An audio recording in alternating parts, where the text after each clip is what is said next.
Have we seen the best of Devin Haney yet? No, not yet. You guys will see, more Devin Haney. Not the best on October 16th, but more. How does that feel that you may retire a former world champion? I don't think he should retire. I think, he still is a great competitor. He's a big name in the sport.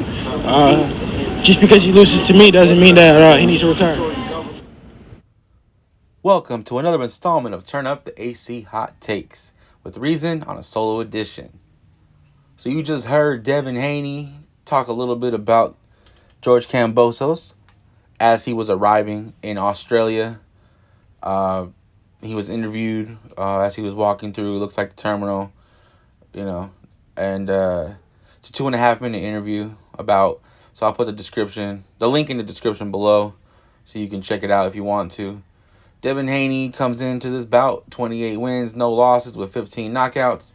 George Kambosos comes into this fight with 20 wins, 1 loss, and 10 KOs. Obviously, his 1 loss was in his last fight against Devin Haney. Devin Haney talks in this interview a little bit about going from being the hunter to the hunted. He mentions keeping the hunter mentality. He also doesn't believe that Kambosos should retire if he loses this fight, because he says Kambosos is still a big name, and he just doesn't think that losing to Devin Haney should force him to retire. Devin Haney is the undisputed champion at 135 pounds. He currently is a holder of the IBF, the WBA, WBC, and the WBO lightweight championships. Yeah, man, I'm looking forward to this fight. I'm a big Devin Haney fan. I think he's a superior boxer to George Kambosos. He's got a reach on him as well and an amazing jab that he demonstrated in the first fight. I think the second fight is going to have a little bit more action because I believe Kambosos is going to have to push and force the action for him to have a chance at beating Devin Haney. But I truthfully don't know how the fight is going to go any other way, but similar to the first one. I obviously am favoring Devin Haney. He arrives in Australia about 2 weeks out from their fight. And as we get closer to the fight, we'll talk a little bit more about this fight. And we'll cover the weigh-in when that goes down. And then after the weigh-in, we'll give our ultimate prediction on how we think the fight is going to turn out. I just wanted to talk a little bit about Devin Haney and his arrival in Australia for this undisputed fight.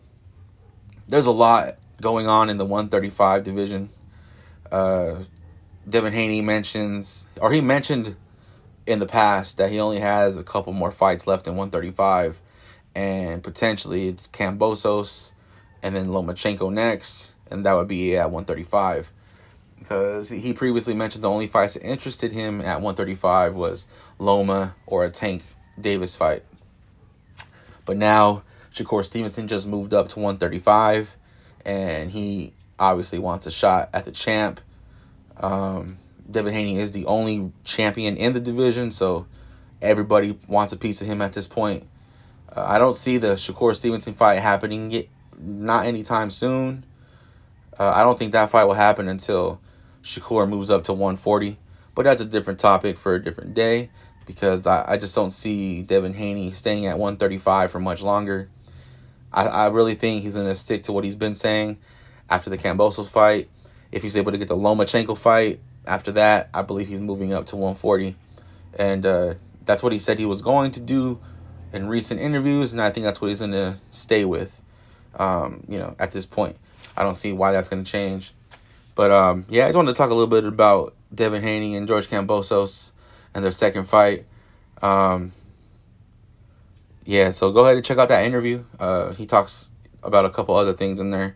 But, I just wanted to give my thoughts on this and see and find out what you guys think about this fight. Who you think is going to win and how. So just let me know in the comments below. This has been Reason. Turn up the AC Hot Takes, and we're out.